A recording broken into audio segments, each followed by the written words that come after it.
नमस्कार, मैं राजन सिंह निर्माण जीएस एकेडमी में आपका स्वागत करता हूं। हमने अपने पिछले लेक्चर में लाइट के बारे में जाना। लाइट के विषय में हमने दो बातें जानी। हमने पहली बात तो जानी कि लाइट आखिर है क्या। उसे इलेक्ट्रोमैग्नेटिक वेव के फॉर्म में हमने देखा, उसे हमने पार्टिकल फॉर्म में देखा, उसमें हमने उसके क्वांटम फॉर्म में देखा, जिसे डिस्कवर किया था किसने? एल्बर्ट आइंस्टीन ने। फर्दर हमने वेव थ्योरी देखी, पार्टिकल थ्योरी देखी और उसकी प्रॉपर्टीज़ के बारे में देखा, रिफ्लेक्शन, रिफ्रैक्शन एटसेट्रा। आज हम उसके सेकेंड पार्ट में, उसके अप्लाइड पार्ट में हम लोग देखने वाले हैं उसे। आज हम इस अप्लाइड पार्ट में हम क्या क्या बातें सीखेंगे, आइए जानते हैं। आइए हम लोग लाइट के सेकेंड पार्ट को देखते हैं। तो लाइट के सेकेंड पार्ट में ये बेसिकली लाइट का सेकेंड पार्ट यानी कि इसका अप्लाइड पार्ट है। इसमें हम लोग क्या क्या बातें सीखने वाले हैं। तो पहली बात जो हम सीखेंगे, इसमें मिरर्स के बारे में सीखेंगे। मिरर्स बेसिकली शीशे, या फिर जिन्हें हम convex mirror, concave mirror, plane mirror, इन सब चीज़ों के बारे में जानेंगे। नेक्स्ट टॉपिक हम लोग जानेंगे लेंसेज के बारे में। लेंसेज जिसके आपके स्पेक्ट्स बनते हैं, हम उन लेंसेज के बारे में जानेंगे कि किस तरीके से कॉन्वेक्स लेंस होते हैं, कॉन्केव लेंस होते हैं। और फिर इसके बाद थर्ड पार्ट में हम जानेंगे आई के बारे में, आई एंड इट्स डिफेक्ट्स, आँख के बारे में, और आँख में क्या क्या तकलीफ़ें होती हैं, क्या क्या बीमारियां होती हैं, और साथ ही साथ उनका उपचार किस तरीके से होता है। इन बातों के बारे में जानेंगे। फोर्थ हमारा टॉपिक होगा optical instruments. Optical instruments, optical instruments में हम किन बातों के बारे में जानेंगे?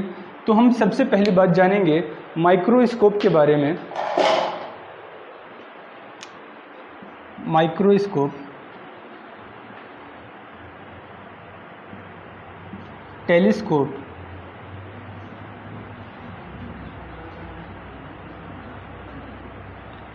और एक और इंस्ट्रूमेंट है पेरिस्कोप। तो ये हमारी लाइन ऑफ स्टडी रहेगी। आज हम किन बातों के बारे में पढ़ने वाले हैं, ये उसका पूरा का पूरा एक सिनॉप्सिस है। मिरर्स, सबसे पहले हम मिरर्स के बारे में जानेंगे। उसके बाद हम लेंसेज के बारे में जानेंगे, आई और उसके डिफेक्ट्स के बारे में जानेंगे, और फर्दर हम ऑप्टिकल इंस्ट्रूमेंट्स के बारे में जानेंगे। तो आइए हम लोग अपने लेक्चर को शुरुआत करते हैं। सबसे पहले हम जानते हैं मिरर्स के बारे में।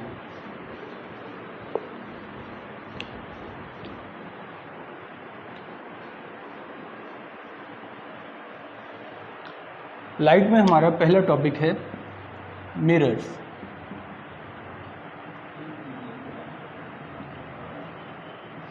मिरर्स, मिरर्स में बेसिकली हम देखते हैं तीन टाइप्स के मिरर। प्लेन मिरर जो हम रोज़मर्रा में यूज़ करते हैं, कॉन्केव मिरर और कॉन्वेक्स मिरर।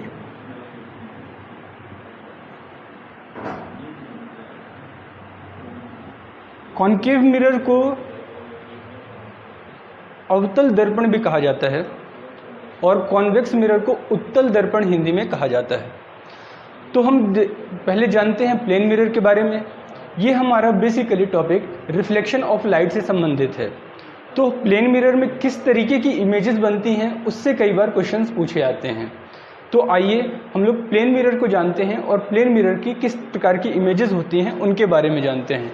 फिर हम कॉन्वेक्स और कॉन्केव को उसी के साथ में देख लेंगे।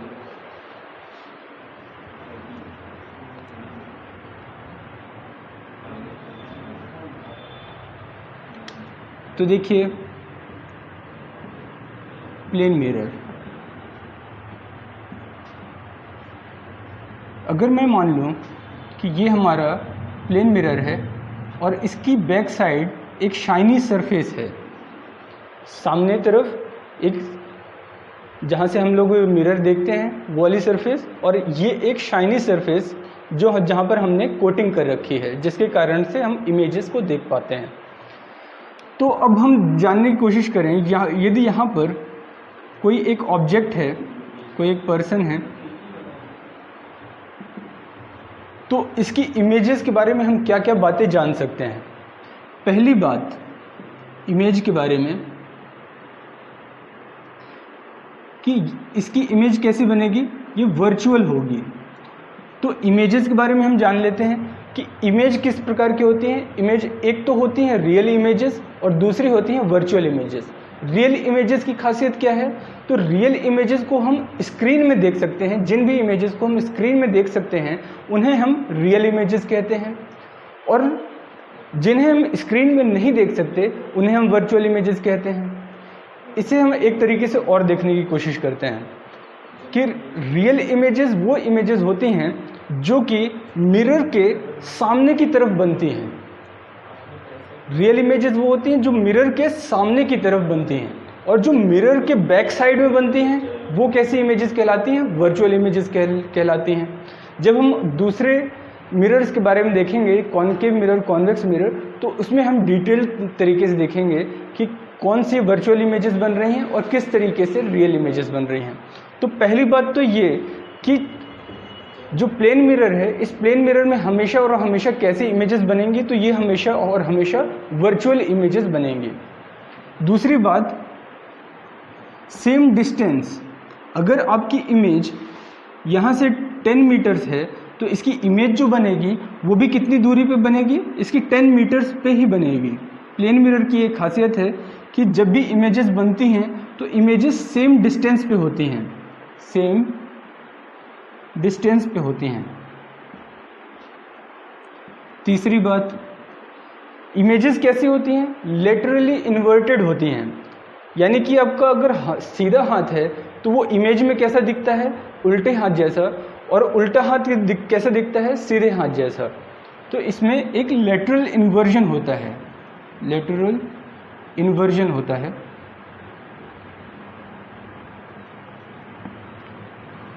चौथी बात हम इमेजेस के बारे में देखते हैं, अगर कोई मूवमेंट होती है, अगर मान लीजिए 10 मीटर पर सेकेंड से 10 मीटर पर सेकेंड से कोई व्यक्ति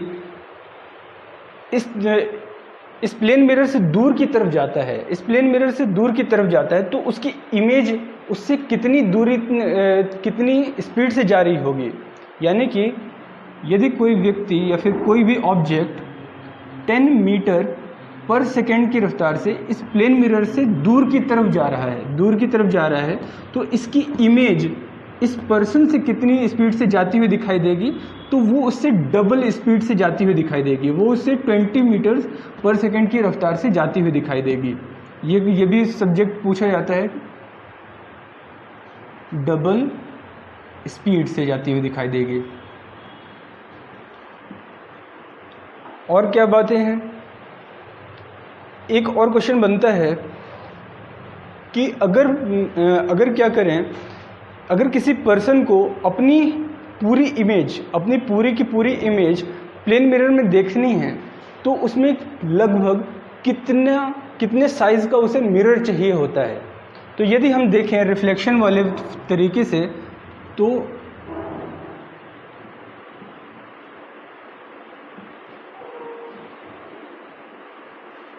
हमें पता है कि रिफ्लेक्शन कैसा होता है, angle of incidence equals to angle of refraction चाहिए होता है। तो इसका मतलब कि ये मिरर कितना चाहिए होगा, half the size of person. जितना इस पर्सन की लेंथ होगी, तो इसका मिरर की लेंथ क्या होगी, उसकी आधी होगी, हाफ द लेंथ।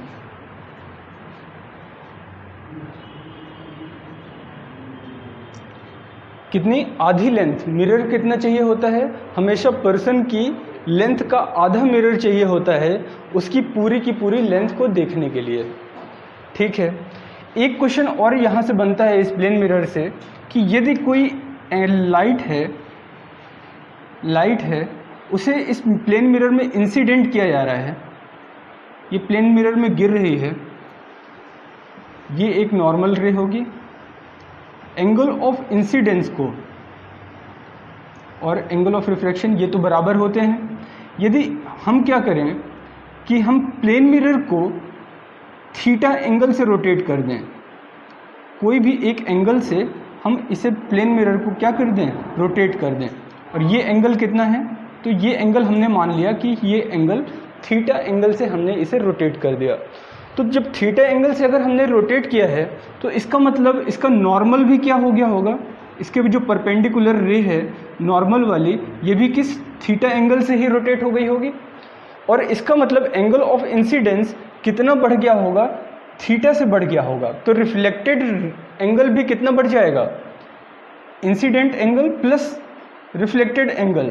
तो कभी भी रे बढ़ जाएगी तो रे कितनी बढ़ जाएगी, वो बढ़ जाएगी 2 थीटा एंगल से, थीटा, और ये थीटा एंगल यहाँ पर भी और यहाँ पर भी, तो इस तरीके से 2 थीटा। यानी कि अगर मैं प्लेन मिरर को थीटा एंगल से रोटेट करता हूँ, किसी भी थीटा एंगल से रोटेट करता हूँ, तो इसकी रिफ्लेक्टेड रे किस एंगल से रोटेट होगी, तो वो रोटेट होगी 2 थीटा एंगल से। ये भी एक क्वेश्चन बनता है। तो ये टोटल क्वेश्चंस हैं जो इस प्लेन मिरर वाले पार्ट से पूछे जाते हैं। तो ठीक है, ये हो गया प्लेन मिरर। आइए और दूसरे मिरर्स को हम जानने की कोशिश करते हैं। इसके बाद अगला मिरर जो हमें जानना है, इसका यूज़ और एप्लीकेशंस तो आप जानते ही हैं, घर पे हमेशा यूज़ होता है। ये कैसा मिरर है, तो ये मिरर है कॉनकेव मिरर, अवतल दर्पण है ना। तो ये कॉनकेव मिरर है, कॉनकेव मिरर। कॉनकेव मिरर को जब हम देखते हैं, केव से ही हम समझ सकते हैं। केव क्या होता है, गुफा कहलाती है। तो ये गुफा जैसा ही शेप दिखाई दे रहा है, तो उससे आप इसे पहचान सकते हैं कि ये कॉनकेव मिरर है। अगर मैं इसे पूरा का पूरा एक सर्कल बना देता, अगर मैं इसे पूरा का पूरा एक सर्कल बना देता, तो इसका कोई ना कोई एक सेंटर होता, इसे ही सेंटर ऑफ कर्वेचर कहा जाता है। इसे ही इस कॉनकेव मिरर का सेंटर ऑफ कर्वेचर कहा जाता है। और इसी सेंटर ऑफ कर्वेचर से आधी दूरी पर एक फोकस पॉइंट होता है, फोकस पॉइंट। और ये जो लाइन है जो इसके बीचों बीच जा रही है, इसे हम प्रिंसिपल एक्सिस कहते हैं, प्रिंसिपल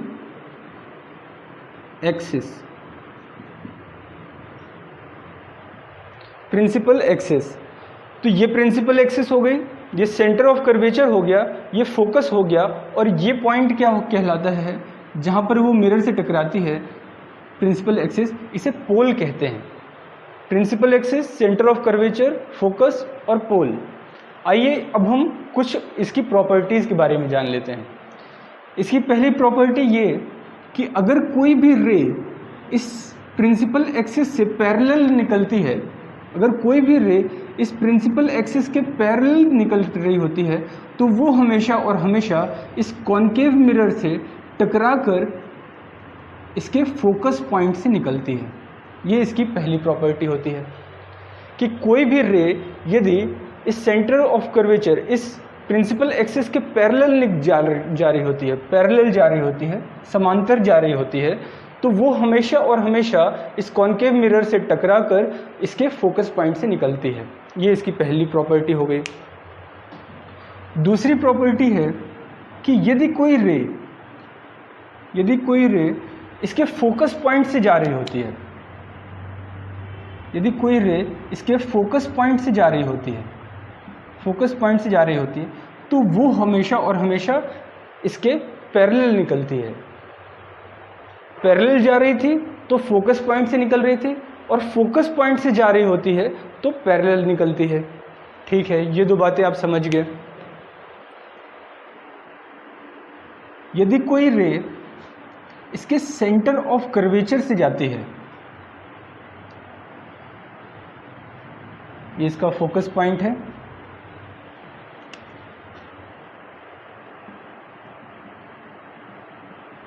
यदि कोई रे इसके सेंटर ऑफ कर्वेचर से जाती है तो वो उसी के हिसाब से, जिस तरीके से जाती है उसी तरीके से वापस लौटती है। ये इसकी नेक्स्ट प्रॉपर्टी होगी। सेंटर ऑफ कर्वेचर से यदि कोई रे जाएगी तो वापस से सेंटर ऑफ कर्वेचर से ही वापस निकलेगी। ठीक है,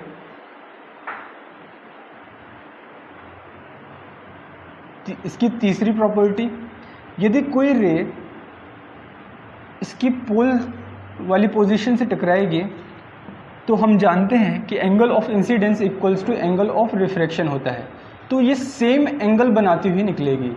एंगल ऑफ इंसिडेंस और एंगल ऑफ रिफ्लेक्शन ये दोनों क्या होंगे, आपस में बराबर होंगे। तो ये कुछ प्रॉपर्टीज़ हैं जो कि ये कॉन्केव मिरर फॉलो करता है। इसी प्रॉपर्टीज़ के आधार पर हम देखेंगे कि ऑब्जेक्ट का और इमेज का क्या रिलेशन बनता है इस कॉन्केव मिरर में।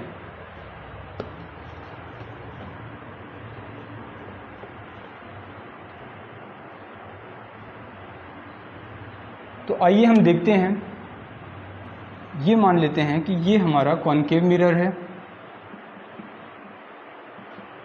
और ऑब्जेक्ट कहाँ पर है, ऑब्जेक्ट इन्फिनिटी पे है कहीं पर। इसे मान लेते हैं कि ये हमारा सेंटर ऑफ कर्वेचर है, ये हमारा फोकस पॉइंट है और ऑब्जेक्ट कहाँ पर है, इन्फिनिटी पे है। अगर ऑब्जेक्ट इनफाइनाइट डिस्टेंस पे है तो उससे आने वाली रेज कैसी होंगी, पैरेलल रेज होंगी, और अगर पैरेलल रेज होंगी तो वो कॉन्केव मिरर से टकराकर कहाँ से निकल रही होंगी, तो इसके फोकस पॉइंट से निकल रही होंगी। ये इसका फोकस पॉइंट है, इसके फोकस पॉइंट से निकल रही होंगी। तो इसकी इमेज कैसी हो जाएगी, इसकी इमेज कहलाएगी कि इसकी इमेज कैसी है, तो पॉइंट शेप की है, पॉइंटेड इमेज है। और डिस्टेंस कहाँ पर, जैसे कि अगर मान लीजिए मैं सन से रेज देखूं तो सन से आने वाली रेज कैसी होंगी, पैरेलल रेज होंगी, और वो कहाँ पर इसकी इमेज शो हो रही होगी, तो इसकी इमेज आ रही होगी कहाँ, फोकस पॉइंट पे। इसीलिए हम देखते हैं कि कॉन्वेक्स मिरर से, कॉन्केव मिरर से हम क्या कर सकते हैं, कोई ना कोई अगर ऑब्जेक्ट है तो ऑब्जेक्ट को बर्न करा सकते हैं। ऑब्जेक्ट यहाँ पर जलने लग जाएगा या फिर उसकी बहुत ज़्यादा हीट बढ़ जाएगी, है ना। इनका प्रयोग इसलिए कई बार हम लोग कहाँ, सोलर पैनल्स में भी करते हैं और सोलर से एनर्जी में डेवलप करने में भी हम इनका प्रयोग करते हैं, इसकी इसी प्रॉपर्टी के कारण। तो ऑब्जेक्ट यदि इनफाइनाइट पे है तो इसकी इमेज कैसी बन रही होगी, रियल इमेज बन रही होगी। हम लोगों ने क्या समझा था कि यदि इमेज कहाँ पर बन रही हो, इस मिरर के बैक साइड में बन रही हो, पीछे बन रही हो, तो ऐसी इमेज क्या होती है, वर्चुअल होती है। लेकिन अगर उसके इमेज कहाँ बन रही हो, इसके फ्रंट में बन रही हो, तो ऐसी इमेज क्या कहलाती हैं, रियल इमेज कहलाती हैं। ठीक है, तो ये ऑब्जेक्ट कहाँ पर था, इनफाइनाइट पे था, तो इनफाइनाइट पे बनने के कारण इसकी इमेज कहाँ बनी, फोकस पे।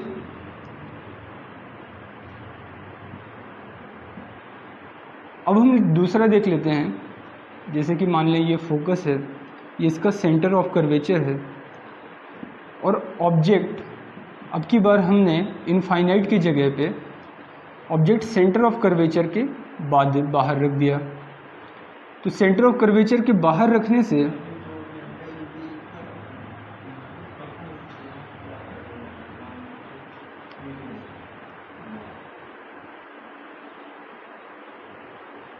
इसकी इमेज कैसी बन जाएगी, जहाँ पर ये दोनों इमेजेस टकरा रही होंगी, दोनों रेज टकरा रही होंगी, यही इसका क्या होगा, इसका पॉइंटेड ऑब्जेक्ट होगा। तो ये बन गई इसकी इमेज। अगर ये ए बी है ऑब्जेक्ट, तो इसकी इमेज ए डैश और बी डैश है।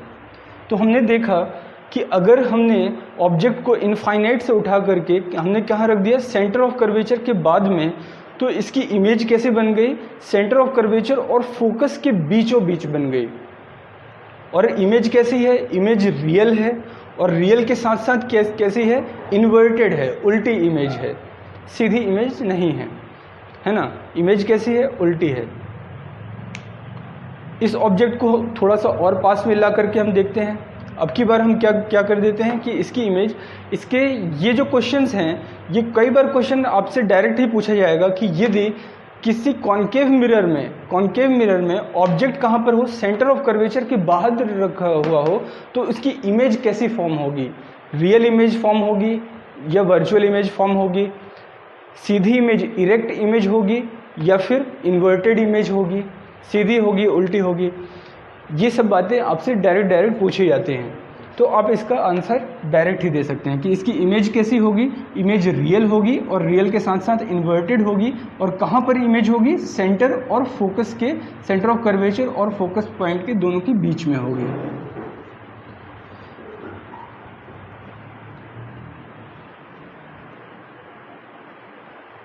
तीसरा हम देख लेते हैं।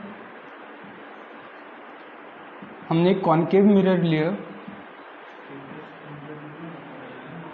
ये मान लेते हैं इसका फोकस पॉइंट है, ये इसका सेंटर ऑफ कर्वेचर है। अब की बार हमने ऑब्जेक्ट को कहाँ रख दिया, ऑब्जेक्ट को हमने रखा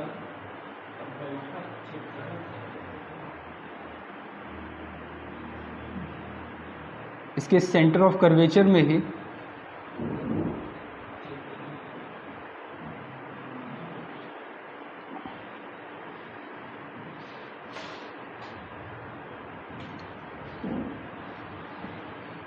सेंटर ऑफ कर्वेचर पे रखने पे हमेशा और हमेशा इमेज कैसी होती है, image A dash B dash हमेशा सेंटर ऑफ कर्वेचर के ऊपर ही बनती है। जैसे कि A B centre of curvature में रखा हुआ है, तो इसकी जो इमेज फॉर्म हो रही है वो कहाँ पर हो रही है, इसके सेंटर ऑफ कर्वेचर पे ही इमेज फॉर्म हो रही है। और इमेज की लेंथ कैसी होती है, जितनी ऑब्जेक्ट की लेंथ वही इमेज की लेंथ होती है, एग्जैक्ट सेम पॉइंट पर, और साथ ही साथ एग्जैक्ट सेम लेंथ की इमेज बनती है। आइए इसको हम थोड़ा और करीब ले जाते हैं ऑब्जेक्ट को, और साथ ही साथ आप देख रहे हैं कि ये इमेज कैसी बन रही है, इमेज रियल बन रही है और इन्वर्टेड बन रही है।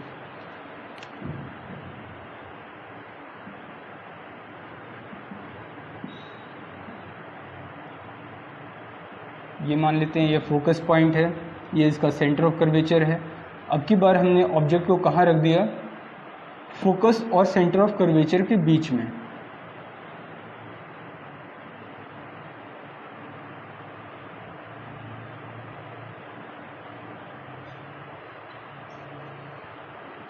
अब भी देखिए इसकी इमेज कहाँ फॉर्म हो रही है, इसकी इमेज सेंटर ऑफ कर्वेचर के बाद में फॉर्म हो रही है, रियल इमेज है और साथ ही साथ इन्वर्टेड इमेज है, और larger in the size of object, जो ऑब्जेक्ट की साइज है, ऑब्जेक्ट की साइज से बड़ी इमेज बन रही है।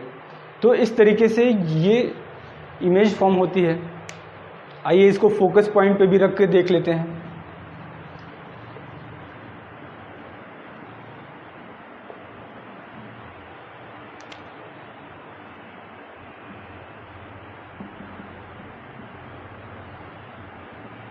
ये इसका फोकस पॉइंट है, ये सेंटर ऑफ कर्वेचर है।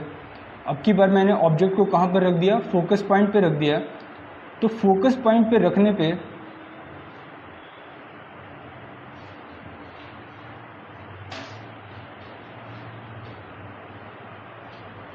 इसकी इमेज कैसी बनती है, इसकी इमेज इनफाइनाइट पे बनती है, इनफाइनाइट पे। जब हम लोग क्या कर रहे थे, हम लोगों ने पहले ही देखा था कि जब हम लोग इनफाइनाइट पे ऑब्जेक्ट रख रहे थे तो उसकी इमेज कहाँ बन रही थी, फोकस पे बन रही थी। और फोकस पे जब रखा है तो इसकी इमेज कहाँ बनेगी, तो इमेज कैसी बनेगी, इनफाइनाइट पे बनेगी, क्योंकि दोनों रेज कैसी जा रही हैं, पैरेलल जा रही हैं। ठीक है, और फोकस और प्रिंसिपल पोल इन दोनों के बीच में रख के देख लेते हैं। फिर हम इसके एप्लीकेशंस के बारे में देखेंगे कि ये आखिर यूज़ में कहाँ पर आता है। तो आप पाएंगे कि इसका यूज़ किस तरीके से किया जाता है। मान लीजिए ये फोकस है, ये सेंटर ऑफ कर्वेचर है, ये पोल है। अब की बार मैंने क्या किया कि इसे सेंटर ऑफ कर्वेचर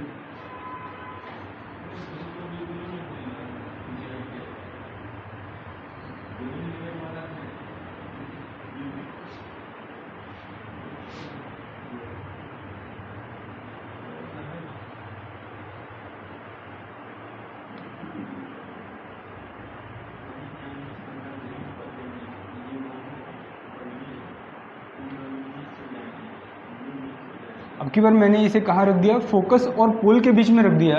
तो जैसे ही मैंने इसे फोकस और पोल के बीच में रखा तो इमेज कैसी, ये आपस में पैरेलल होने से दूर चली गई, और साथ ही साथ इसकी इमेज कहाँ बन गई, तो इमेज वर्चुअल बन गई, वर्चुअल इमेज बन गई। वर्चुअल इमेज के साथ साथ ये कैसे बन गई, इरेक्ट बन गई, यानी कि सीधी इमेज, और larger in the size of object, larger in the size of object. तो अब हम इसका यूज़ कैसे कर सकते हैं, तो आपने देखा हो कि एक जो ऑब्जेक्ट होता है ऑप्थेल्मोस्कोप,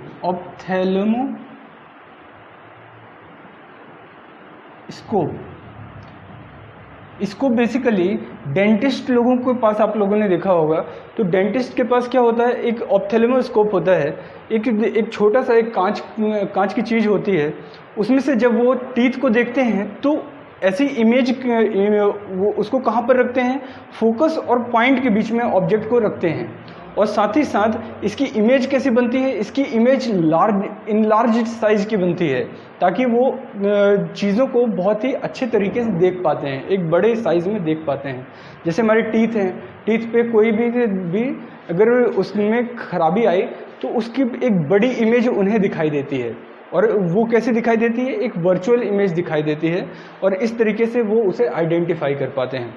साथ ही साथ ये कॉनकेव मिरर्स का और कहाँ पर यूज़ होता है, तो आपने देखा होगा कि जो हेडलाइट्स वगैरह यूज़ में आती हैं, हेडलाइट्स जो हमारी गाड़ियों की हेडलाइट्स होती हैं, उनमें ये कॉनकेव मिरर का यूज़ होता है। उसमें जो बल्ब को रखा जाता है, बल्ब को कहाँ रखा जाता है, फोकस पॉइंट पे रखा जाता है, और फोकस पॉइंट पे रखने के बाद जो इसकी जो रेज होती हैं वो कैसी होती हैं, पैरेलल रेज निकलती हैं, और पैरेलल रेज निकलने के कारण ये कैसी बीम होती है, तो ये एक फोकस्ड बीम होती है। फोकस्ड बीम होने के कारण ये इसके यूजेस हैं, ऑप्थेल्मोस्कोप हेडलाइट्स में इसका यूज़ है। तो ये बातें हो गई कॉनकेव मिरर की, और कहाँ कहाँ पर इसका यूज़ होता है। हम लोगों ने एक सोलर पैनल में भी इसका यूज़ देख लिया था। आइए अब हम लोग कॉन्वेक्स मिरर को देखते हैं। हम लोगों ने देखा प्लेन मिरर को, कॉनकेव मिरर को, और अब देख लेते हैं कॉन्वेक्स मिरर को। कॉन्वेक्स मिरर, उत्तल दर्पण, इसमें जो शाइनी पार्ट है, जो कोटिंग होती है, वो कैसी होती है, अंदर की तरफ, और ये तो इसमें सेंटर ऑफ कर्वेचर कहाँ पर होगा, इसमें सेंटर ऑफ कर्वेचर बेसिकली यहाँ अंदर होगा, और फोकस पॉइंट कहाँ पर होगा, तो फोकस पॉइंट यहाँ पर होगा। तो इसमें सिर्फ और सिर्फ हमें दो ही प्रॉपर्टीज़ देखनी है, एक तो ऑब्जेक्ट कहाँ पर, ऑब्जेक्ट इनफाइनाइट पे हो, और दूसरा ऑब्जेक्ट कहाँ इस प्रिंसिपल एक्सिस पे लाई कर रहा हो। फिर हम इसके यूजेस देख लेंगे कि इसका यूज़ कहाँ पर होता है। तो अगर ऑब्जेक्ट इनफाइनाइट पे है तो ऐसा लगता है कि इस रेज कहाँ से जा रही हैं, ये फोकस से जा रही हैं, ये प्रतीत होता है। क्यों, रिफ्लेक्शन तो ऐसा ही होगा, मगर ये रेज कैसे कहाँ से निकलती हुई दिखाई देती हैं, तो ये फोकस पॉइंट से निकलती हुई दिखाई देती हैं। इसमें भी प्रॉपर्टीज़ लगभग सेम है। अगर कोई रे सेंटर ऑफ कर्वेचर की तरफ जा रही होगी, सेंटर ऑफ कर्वेचर की, तो वो कैसे निकलेगी, वो डायरेक्ट एज इट इज़ निकल आएगी। जैसे कि अगर मैं कहूँ कि ये सेंटर ऑफ कर्वेचर है, अगर इसी लाइन पे कोई ना कोई रे जा रही हो तो जिस डायरेक्शन से वो जाएगी उसी डायरेक्शन से वो वापस लौट आएगी। पैरेलल रेज अगर जा रही हैं तो वो कहाँ से निकलती हुई दिखाई दे रही हैं, तो वो फोकस से दिखाई दे रही हैं। आइए अब प्रिंसिपल एक्सिस पे हम ऑब्जेक्ट को रख के देख लेते हैं, क्योंकि वही तो यूज़ में आना है हमारे। तो आइए देख लेते हैं।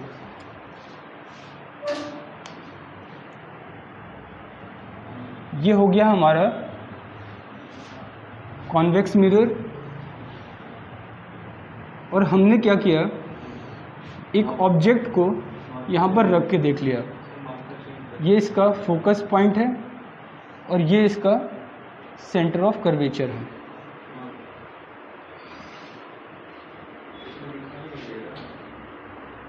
ठीक, तो ये जो इसकी पैरेलल है रे है, ये कहाँ से फोकस से निकलती हुई दिखाई देगी, और साथ ही साथ यदि मैं इसकी पोल वाली रे को कहूँ तो वो कैसे जा रही होगी, ऐसे।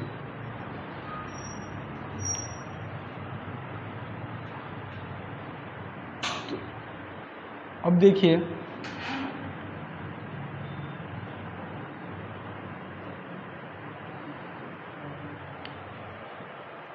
ये इसकी रे हो गई। तो इसमें इमेज कहाँ पर दिखाई देगी, तो यदि हम इसकी इमेज देखें तो इसकी इमेज कुछ यहाँ पर, क्योंकि ये दोनों कहाँ पर टकरा रहे हैं, यहाँ पर। तो इसकी इमेज फोकस और पोल के बीच में, फोकस और पोल के बीच में कहीं बनती हुई दिखाई देगी। तो इस कॉन्वेक्स मिरर का यूज़ आपने कहाँ पर देखा होगा, तो इस कॉन्वेक्स मिरर का यूज़ देखा होगा पहली बात तो आपने रियर व्यू वाले मिरर्स में देखा होगा। रियर व्यू मिरर हमारी गाड़ी के जो शीशे जो पीछे की चीज़ों को देखने के लिए यूज़ में आते हैं, रियर व्यू मिरर, वहाँ पर आपने इसका यूज़ देखा होगा कि वहाँ पर जब ऑब्जेक्ट बहुत दूर रहता है, गाड़ियाँ बहुत दूर से आ रही होती हैं, और वो कैसे दिखाई देती हैं, हमको बहुत पास में दिखाई देती हैं और बहुत ही छोटी दिखाई देती हैं। तो ये देखिए ऑब्जेक्ट कितना बड़ा है, और साथ ही साथ इमेजेस कैसे दिखाई दे रही हैं, तो इमेजेस कैसे दिखाई देती हैं, वर्चुअल इमेजेस दिखाई देती हैं, पोल और फोकस के बीच में दिखाई देती हैं, इसलिए हम सारी की सारी एक बड़ा व्यू देख पाते हैं। और ये इमेजेस कैसे दिखाई देती हैं, छोटी दिखाई देती हैं। तो वहाँ पर ये कॉन्वेक्स मिरर का यूज़ होता है। और साथ ही साथ आपने देखा होगा जो हमारे मर्क्यूरी लैंप्स होते हैं, वहाँ पर भी इसका यूज़ होता है। हमने देखा था हेडलाइट्स में हम क्या कर रहे थे कि बीम को क्या कर रहे थे, फोकस्ड कर रहे थे, जबकि मर्क्यूरी लैंप्स में क्या होता है कि लाइट को डिस्ट्रैक्ट किया जाता है, डिस्पर्स किया जाता है, चारों तरफ फैलाया जाता है उसे, है ना। तो ये फैलाने का काम करते हैं। अगर कॉन्वेक्स मिरर क्या कर रहे थे, फोकस करने का काम कर रहे थे, तो ये क्या कर रहे हैं, उसे फैलाने का काम कर रहे हैं। और साथ ही साथ रियर व्यू मिरर्स में भी हमने इसका यूज़ देखा। तो ये हो गई बात हमारी कुछ मिरर्स के बारे में, प्लेन मिरर्स के बारे में, कॉन्वेक्स मिरर के बारे में, कॉन्केव मिरर के बारे में। आइए अब हम ये सब रिफ्लेक्शन ऑफ लाइट के प्रिंसिपल पे बेस्ड थे। अब हम लोग कुछ बातें देख लेते हैं लेंसेज के बारे में, जहाँ पर रिफ्रैक्शन का प्रयोग होगा।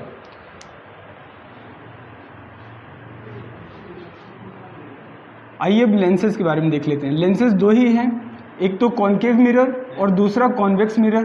तो सबसे पहले हम कॉन्वेक्स मिरर देख लेते हैं, कॉन्वेक्स लेंस, सॉरी,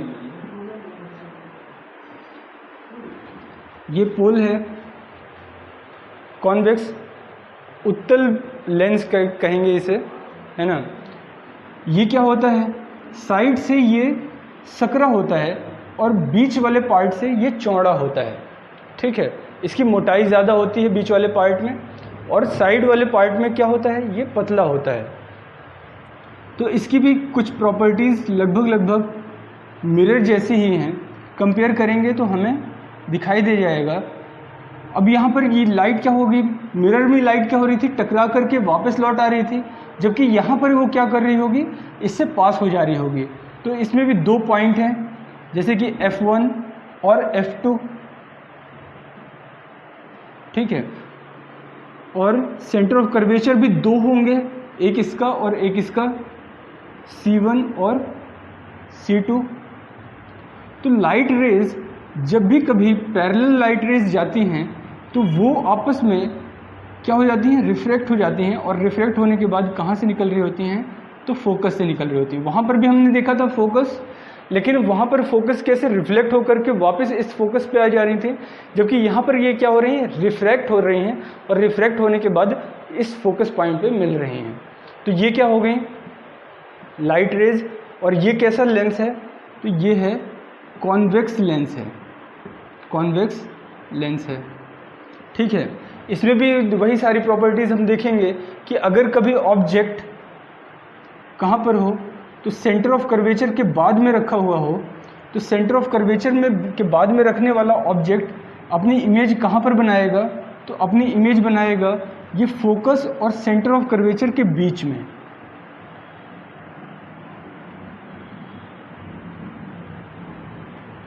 फोकस और सेंटर ऑफ कर्वेचर के बीच में। ठीक है,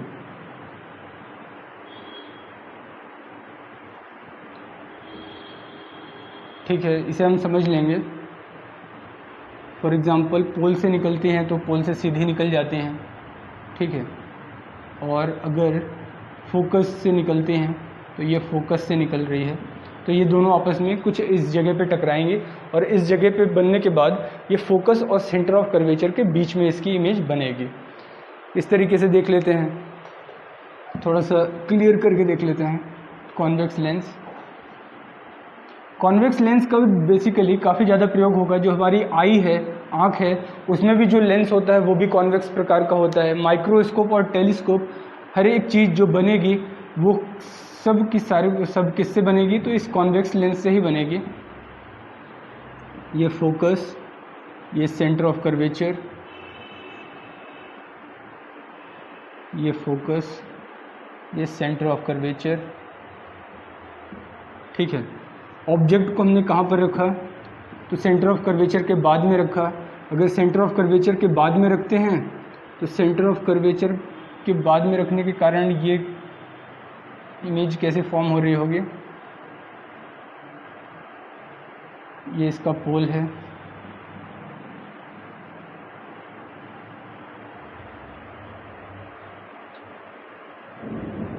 ये सेंटर ऑफ कर्वेचर के बीच में, फोकस और सेंटर ऑफ कर्वेचर के बीच में इसकी इमेज बन रही होगी। साथ ही साथ यदि हम सेंटर ऑफ कर्वेचर पे रखेंगे तो सेंटर ऑफ कर्वेचर पे ही इमेज बनेगी इसकी और इक्वल इन साइज बनेगी। सेंटर ऑफ कर्वेचर और फोकस के बीच में रखेंगे तो इमेज कहाँ पर बनेगी, सेंटर ऑफ कर्वेचर के बाद में बनेगी इमेज इसकी। फोकस पे यदि हम रखेंगे, फोकस पे इमेज रखेंगे तो लाइट कैसी हो जाएंगी, पैरेलल रेज हो जाएंगी। तो आइए हम डायरेक्ट देख लेते हैं।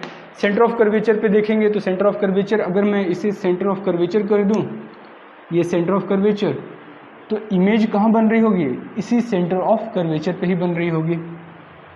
ठीक है, इसे हम समझ लेते हैं। अगर मैं इसे सेंटर ऑफ कर्वेचर और फोकस के बीच में रख दूं, मान लीजिए सेंटर ऑफ कर्वेचर यहाँ हो गया और फोकस यहाँ हो गया, तो सेंटर ऑफ कर्वेचर और फोकस के बीच में रख दूं तो इमेज कहाँ पर बन रही होगी, सेंटर ऑफ कर्वेचर के बाद में, यानी कि सेंटर ऑफ कर्वेचर इसका थोड़ा और पहले आ जाएगा। इस तरीके से ये इमेज यहाँ पर फॉर्म होती है, किसमें, कॉन्वेक्स लेंस में।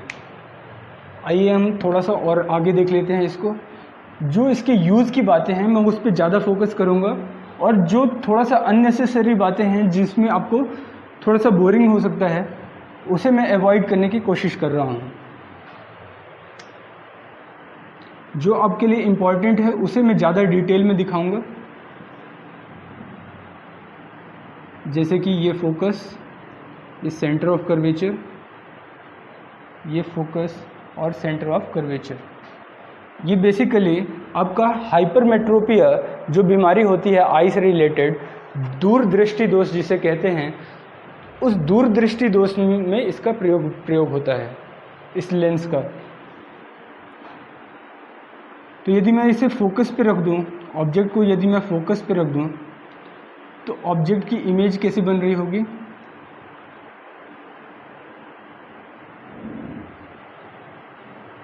ऐसे। ये पोल है और रेज कैसी बन रही होंगी, ऐसे। यानी कि फोकस पे यदि कोई ऑब्जेक्ट रखा है तो इसकी इमेज कहाँ बन रही होगी, तो उसकी इमेज इनफाइनाइट में बन रही होगी। यदि हमारी ये आई है तो इमेज कहाँ बन रही होगी, उसकी इनफाइनाइट पे बन रही होगी। तो यहाँ तक तो इसका यूज़ नहीं है।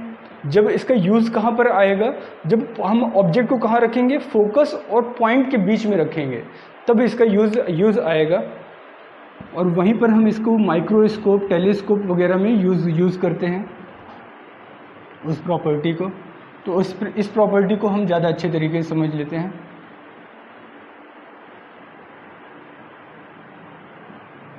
ये पॉइंट है, ये फोकस है, ये सेंटर ऑफ कर्वेचर है, ये भी फोकस है और ये सेंटर ऑफ कर्वेचर। अब मैंने ऑब्जेक्ट को कहाँ रख दिया, इस फोकस और पॉइंट के बीच में रख दिया। इस फोकस और पॉइंट पोल के बीच में रखने पे मुझे क्या मिलेगा, ये रे गई और ये कहाँ से निकलेगी, इस फोकस पॉइंट से निकलेगी, साथ ही साथ ये, और रेज लगेगा कैसा कि ये रे कहाँ पर रखी हुई हैं कि ये ऑब्जेक्ट यहाँ पर रखा हुआ है। यानी कि ये इमेज कैसे बन रही होगी, तो ये इमेज कुछ इस तरीके से बन रही होगी कि ऑब्जेक्ट यहाँ पर रखा हुआ है लेकिन हमें लगेगा कैसा कि ये दूर पे है रखा हुआ है। तो आपने कभी देखा हो जो सिंपल कॉन्वेक्स लेंस होते हैं जो हमारे घरों पे भी कई बार मिल जाते हैं या फिर खिलौने की दुकानों में मिल जाते हैं, तो आप उसमें देखिए तो जब हम किसी भी शब्द को इस मिरर के इस लेंस के पास में ले जाते हैं तो वो हमको बड़े बड़े अक्षर दिखाई देने लग जाते हैं। तो ऐसा क्यों होता है, क्योंकि ऑब्जेक्ट कहाँ है, ये फोकस और पोल के बीच में, फोकस और पोल के बीच में जब भी कभी ऑब्जेक्ट होगा तो हमें वो दिखाई कैसा देगा, जैसे हमारी आई यहाँ पर है तो वो ऑब्जेक्ट हमें कैसे दिखाई देगा, इनलार्ज साइज में दिखाई देगा, बहुत ही बड़े साइज में दिखाई देगा। तो आगे जब हम आई डिफेक्ट्स पढ़ेंगे तो वहाँ पर हमें इसका यूज़ आएगा कि हम कैसे ऑब्जेक्ट्स को बड़े साइज में दिखा पाते हैं और जो पास में रखी हुई चीज़ है उसे हम दूर पे कैसे दिखाई दे पाते हैं। हाइपरमेट्रोपिया या दूरदृष्टि दोष में इसका यूज़ होगा। तो ये बात हो गई किसकी, कॉन्वेक्स लेंस की। आइए कॉनकेव लेंस में भी देख लेते हैं। दूसरा हमारा जो टाइप है इसका वो है कॉनकेव लेंस। कॉनकेव मैंने बताया केव जैसा, ये किनारों से चौड़ा होता है और बीच से सकरा होता है। ये हो गया इसका पोल, ये फोकस और ये सेंटर ऑफ कर्वेचर, फोकस और ये सेंटर ऑफ कर्वेचर।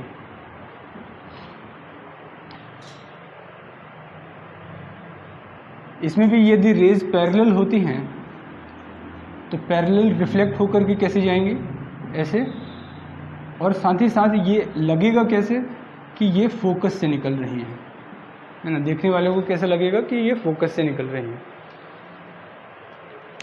आइए इसकी सेकेंड प्रॉपर्टी देख लेते हैं जिसके कारण इसका यूज़ होना है। इसका यूज़ कहाँ पर होता है, तो इसका यूज़ होता है मायोपिया या शॉर्ट साइटेडनेस में। जो आई का डिफेक्ट है शॉर्ट साइटेडनेस, निकट दृष्टि दोष, वहाँ पर इसका यूज़ होता है। तो देख लेते हैं।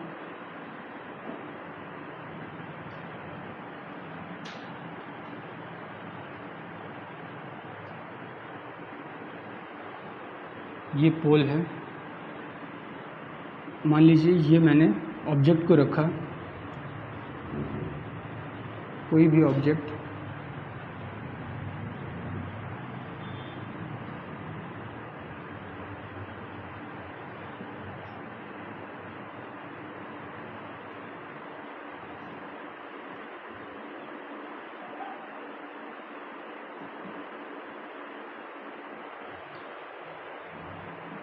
ये इसकी इमेज बन रही है।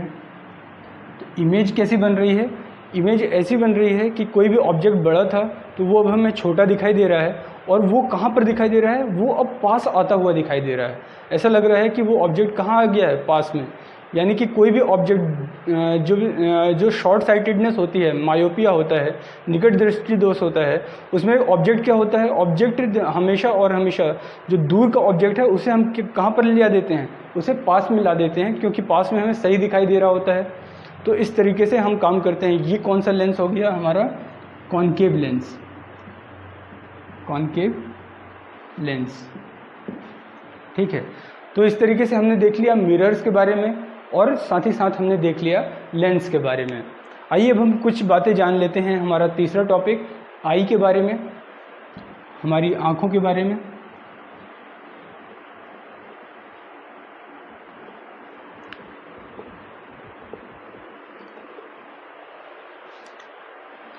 आँखों को यदि आप ऐसे देखें तो आँख हमारी कुछ इस तरीके से दिखाई देती है।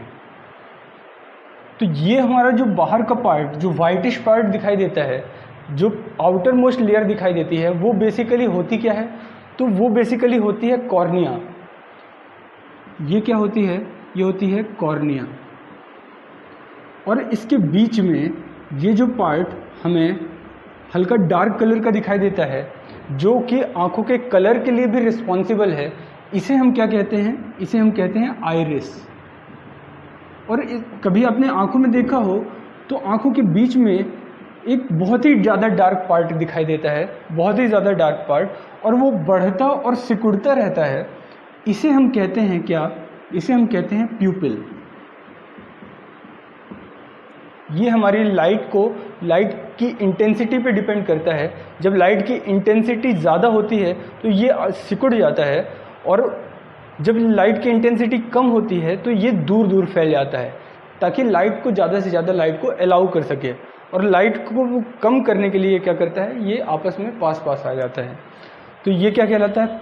तो मेन पार्ट क्या हो गया? कॉर्निया, आइरिस और प्यूपिल। अगर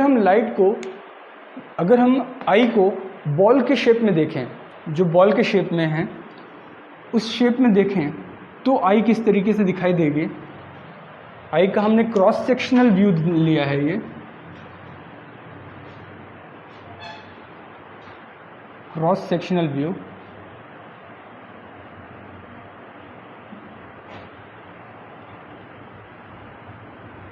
तो ये हो गया हमारा बाहर कॉर्निया,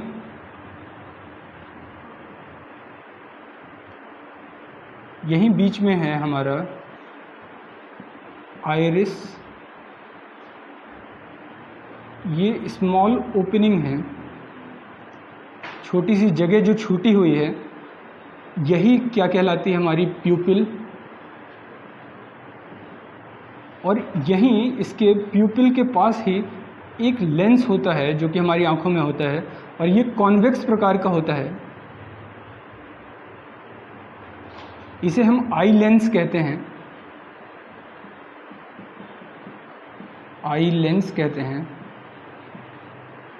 और ये जुड़ा होता है कुछ मसल्स से, जिन मसल्स को क्या कहा जाता है? Ciliary muscles.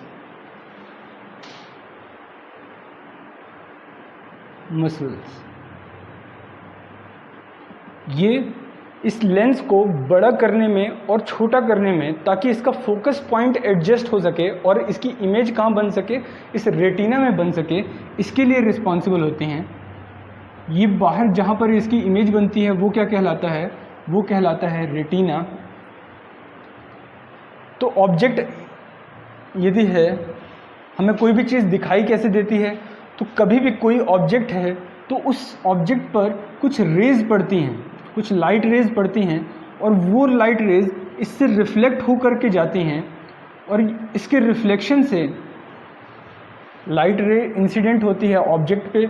ऑब्जेक्ट से लाइट क्या होती हैं? रिफ्लेक्ट होती हैं। रिफ्लेक्ट होने के बाद वो कहाँ जाती हैं? हमारी आई में जाती हैं, और आई में जाने के बाद ये यहाँ से रिफ्लेक्ट होती हैं और एक फोकस पॉइंट पर पड़ती हैं।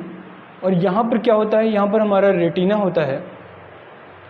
हमारी आंखें क्या करती हैं? इन लाइट रेज को किसी न किसी एक फोकस पॉइंट पर इंसिडेंट कराती हैं, और इस इंसिडेंट के बाद यहाँ पर ऑप्टिक नर्व्स होती हैं, ऑप्टिक नर्व्स होती हैं। और ये ऑप्टिक नर्व्स हमारे ब्रेन में सिग्नल पहुँचाती हैं, इलेक्ट्रिक सिग्नल पहुँचाती हैं, और तब जा कर के हमें कोई भी ऑब्जेक्ट दिखाई देता है। और ये काम होता किस स्पीड से है? तो स्पीड ऑफ लाइट से ही ये काम होता है, इसलिए हमें कोई भी चीज़ रियल टाइम में दिखाई दे पाती है। तो ये पूरी प्रोसेस है। रेटिना में भी दो प्रकार की मसल्स होती हैं, कोन्स और रॉड्स। ये जो कोन्स होती हैं ये हमारे कलर के लिए रिस्पॉन्सिबल होती हैं, और रॉड्स जो होती हैं वो हमारे लाइट की इंटेंसिटी के लिए रिस्पॉन्सिबल होती हैं। इंटेंसिटी, हम देखते हैं कुछ चीज़ें हमें ब्राइट दिखाई देती हैं और कुछ चीज़ें हल्की दिखाई देती हैं, तो वो रॉड्स के कारण हैं, और कोन्स के कारण हमें डिफरेंट टाइप्स के कलर्स दिखाई देते हैं। तो ये हमारा आई का पूरा कॉन्सेप्ट है। और आई के कॉन्सेप्ट से हमें किस तरीके से चीज़ों को देख पाते हैं, ये बात हमने यहाँ पर जानी। ठीक है, तो आइए अब हम इसके डिफेक्ट्स के बारे में चर्चा कर लेते हैं कि आई में बेसिकली डिफेक्ट्स क्या क्या होते हैं। देखिए, आपकी जो लाइन ऑफ स्टडी है वो हमेशा और हमेशा चीज़ों के हिसाब से बदल जाती है। अगर आप बायोलॉजी के रिस्पेक्ट में चीज़ों को पढ़ते हैं तो बायोलॉजी के रिस्पेक्ट में बातें बदल जाती हैं, फिजिक्स के रिस्पेक्ट में पढ़ते हैं या फिर हम किसी एक पर्टिकुलर एग्ज़ाम के रिस्पेक्ट में पढ़ते हैं तो उस तरीके से बातें हम उसी के अनुसार पढ़ते रहते हैं। तो इस तरीके से हम चीज़ों को देख रहे हैं। तो सबसे पहला जो आई का जो डिफेक्ट है वो हम देखते हैं मायोपिया।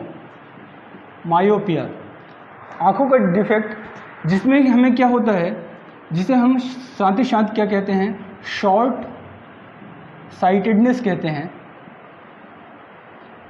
या फिर निकट दृष्टि दोष, इसे ही हम कहते हैं मायोपिया को।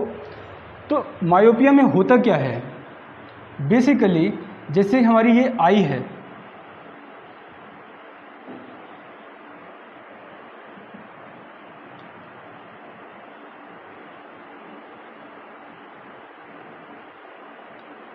ये लेंस हो गया, सिलियरी मसल से अटैच्ड है।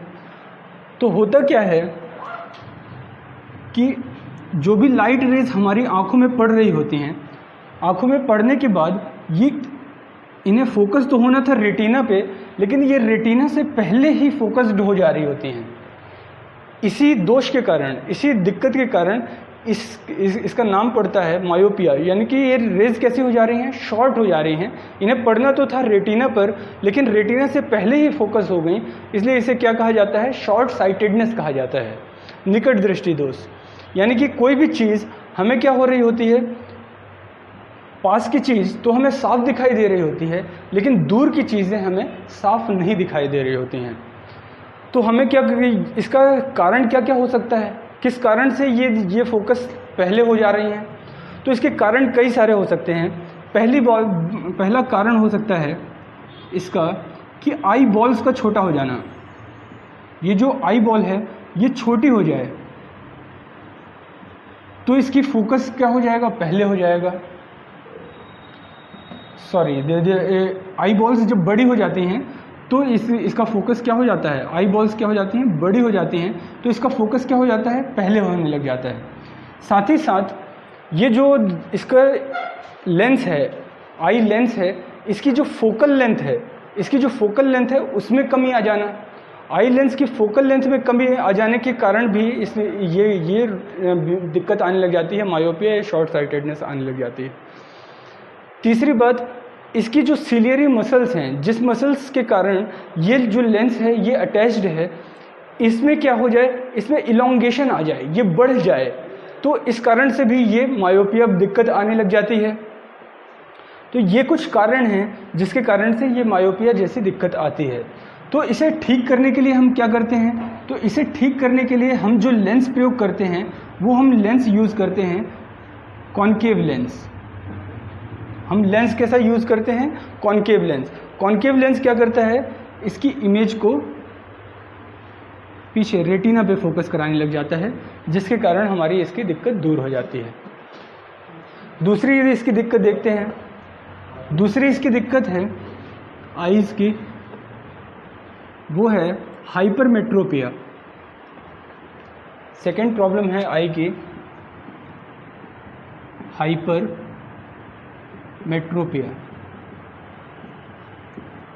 या इसे लॉन्ग साइटेडनेस भी कहते हैं, लॉन्ग साइटेडनेस भी कहते हैं, यानी कि दूरदृष्टि दोष। दूरदृष्टि दोष में क्या होता है, दूरदृष्टि दोष में बेसिकली ये जो हमारी आई है,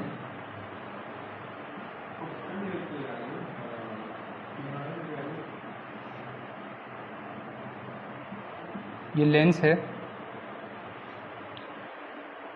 इसमें इमेज इसके पीछे बनने लग जाती है। इसे बनना तो था रेटिना पर, लेकिन रेटिना पे ना बन करके इसकी जो फोकल लेंथ है वो क्या हो जाती है, कम हो जाती है। तो इसके कॉजेज़ क्या हो सकते हैं? लॉन्ग साइटेडनेस के कॉजेज़ कि आई बॉल्स, इसके जो लेंस है उसकी फोकल लेंथ का बढ़ जाना, इसकी फोकल लेंथ का बढ़ जाना, आई बॉल्स का छोटा हो जाना, या फिर इसकी जो सिलियरी मसल्स हैं वो उन सिलियरी मसल्स का क्या हो जाना? स्टिफ हो जाना, मजबूत हो जाना, उनका क्या हो जाना? जैसे कि मायोपिया में क्या हो रहा था, वो बढ़ जा रही थी, इलोंगेटेड हो जा रही थी, इनका क्या हो जाना? श्रिंक हो जाना, छोटी हो जाना। उस कारण से ये सारी दिक्कतें आने लग जाती हैं हाइपरमेट्रोपिया की। तो इसमें हम क्या यूज़ करते हैं? तो इसमें हम यूज़ करते हैं कॉन्वेक्स लेंस यूज़ करते हैं। इसमें इस दिक्कत को दूर करने के लिए हम कौन सा लेंस यूज़ करते हैं? तो कॉन्वेक्स लेंस यूज़ करते हैं। कॉन्वेक्स लेंस यूज़ करने से क्या होता है कि इसकी इमेज क्या हो जाती है? इमेज रेटिना पे बनने लग जाती है, और रेटिना पे बनने से ये दिक्कत हमारी दूर हो जाती है। ये हमारा सेकेंड आई का डिफेक्ट था। तीसरा आई का डिफेक्ट है जिसे कहते हैं प्रेसबायोपिया।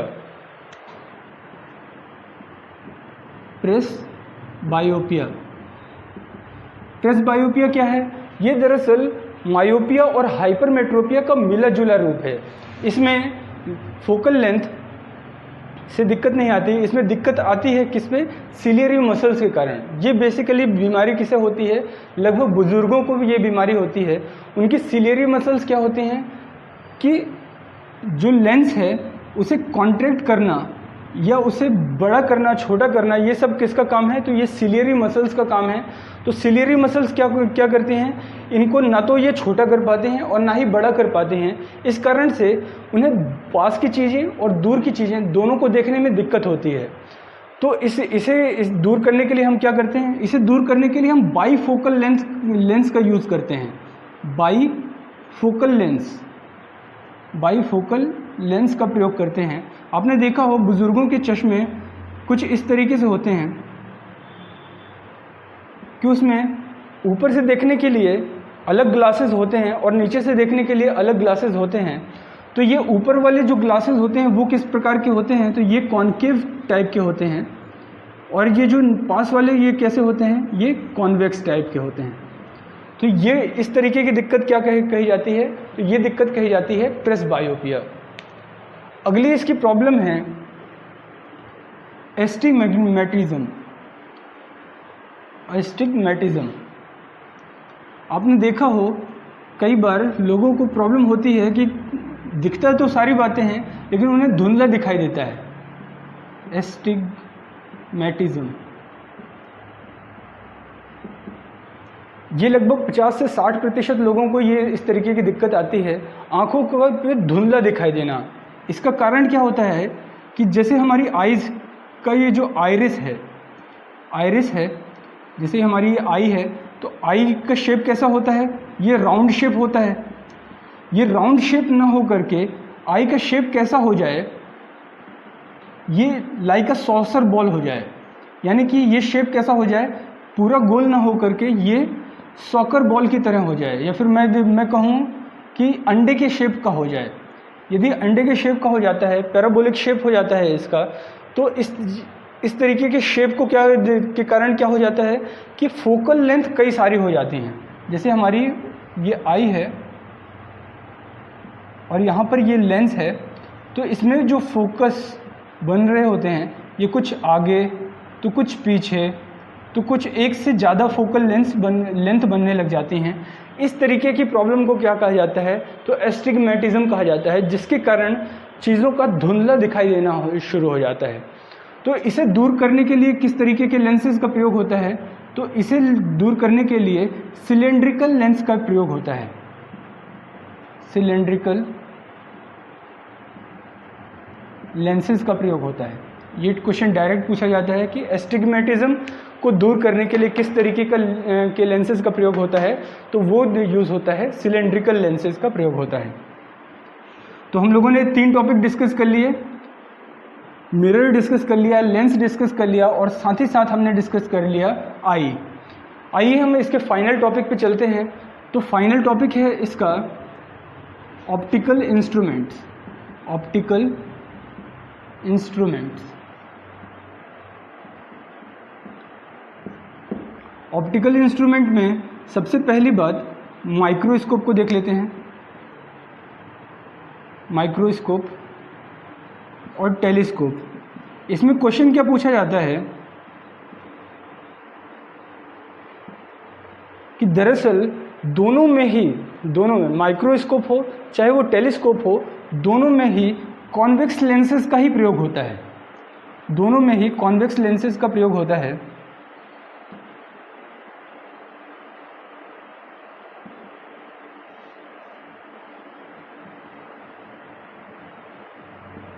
कॉन्वेक्स लेंसेज का प्रयोग होता है। माइक्रोस्कोप हो या टेलीस्कोप हो, दोनों में ही कॉन्वेक्स लेंसेज का प्रयोग होता है। तो आखिर इन दोनों में डिफरेंस क्या क्या होता है कि माइक्रोस्कोप क्यों ये माइक्रोस्कोप है और क्यों ये टेलीस्कोप है। तो इसके दो बेसिक डिफरेंस हैं जिसके कारण से ये माइक्रोस्कोप कहलाता है और ये टेलीस्कोप कहलाता है। तो इसके दो बेसिक डिफरेंसेस को जान लेते हैं, तो जिसके जानने से हमारी बातें लगभग कंप्लीट हो जाएंगी। माइक्रोस्कोप में जो पहला लेंस है दोनों में, इन्हें ऑब्जेक्टिव लेंस कहा जाता है।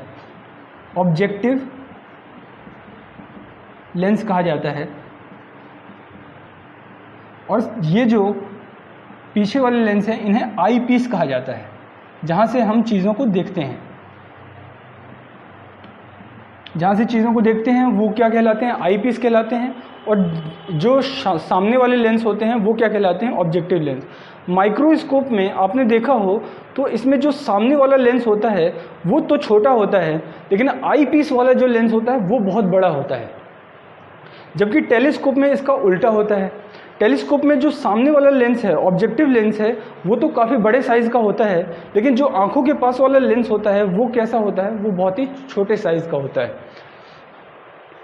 इसका कंस्ट्रक्शन आपको बहुत ही कम पूछा जाएगा या फिर नहीं पूछा जाता है। इसका कंस्ट्रक्शन अगर देखना हो तो हम देख भी सकते हैं, है ना, क्योंकि यहाँ पर टाइम की शॉर्टेज रहती है, तो है ना, इसलिए हम इसका कंस्ट्रक्शन में ज़्यादा डीप में नहीं जाएंगे।